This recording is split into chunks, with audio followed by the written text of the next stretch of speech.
యువతకు big shock. ఈ new year కి బయటకు వస్తే మీకు జైలే. హైటెక్ సిటీ హైదరాబాద్ లో యువత సరికొత్త ట్రెండ్ ను పరిచయం చేస్తుంది. నగరంలో రాత్రి 12:30 గంటలకు పబ్లు మూతపడ్డాగా పార్టీని కొనసాగించేందుకు వారు ఎంచుకుంటున్న కొత్త మార్గాన్ని దక్కన్ మైగ్రేషన్ అనే పేరు స్థిరపడింది. పబ్లు క్లబ్లకు సమయ పరిమితి ఉండటంతో స్నేహితులతో ఎలాంటి నిబంధనల ఒత్తిడి లేకుండా తెల్లవార్లు గడపాలనుకునే యువత ప్రత్యామ్నాయ ప్రదేశాలకు తరలి వెళుతోంది.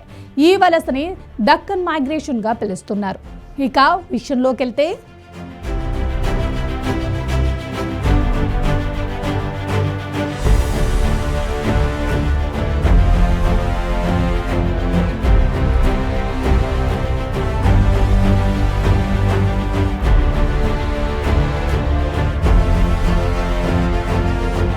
కొత్త సంవత్సర వేడుకలకు మరెంతో సమయం లేదు.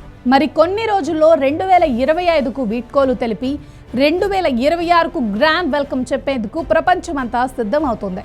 కోటి ఆశలతో కొత్త సంవత్సరం ప్రవేశిస్తుంది. పాత సంవత్సరం మిగిల్చిన మంచి చెడు జ్ఞాపకాలను నెమరు వేసుకుంటూ కొత్త లక్ష్యాలను సిద్ధం చేసుకుంటూ అంతా కొత్త ఏడాదిలోకి అడుగుపెట్టేందుకు సిద్ధమవుతున్నారు.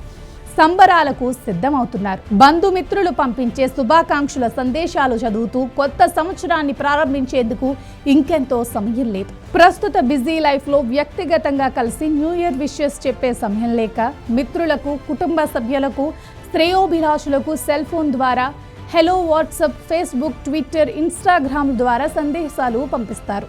మరి ఆ సందేశం సాదాసీదాగా ఉంటే ఏం బాగుంటుంది?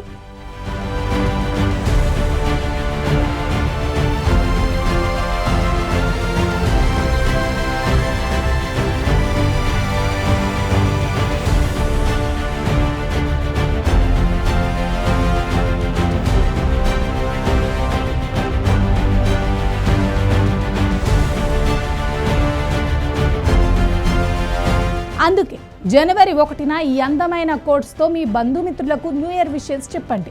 ఈ ట్రెండ్లో భాగంగా యువత 24 గంటలు తెరిచి ఉండే ఫుడ్ కోర్ట్లు, ఔటర్ రింగ్ రోడ్, ORR సమీపంలో లేక వ్యూ పాయింట్లు, నగర శివార్లలోని ఫామ్ హౌస్లను ఆశ్రయిస్తున్నారు. ముఖ్యంగా మాదాపూర్, గచ్చిబౌలి వంటి ఐటీ ప్రాంతాల సమీపంలోని ఫుడ్ స్ట్రీట్లు అర్ధరాత్రి దాటా కూడా జనంతో కిక్కిరిసిపోతున్నాయి.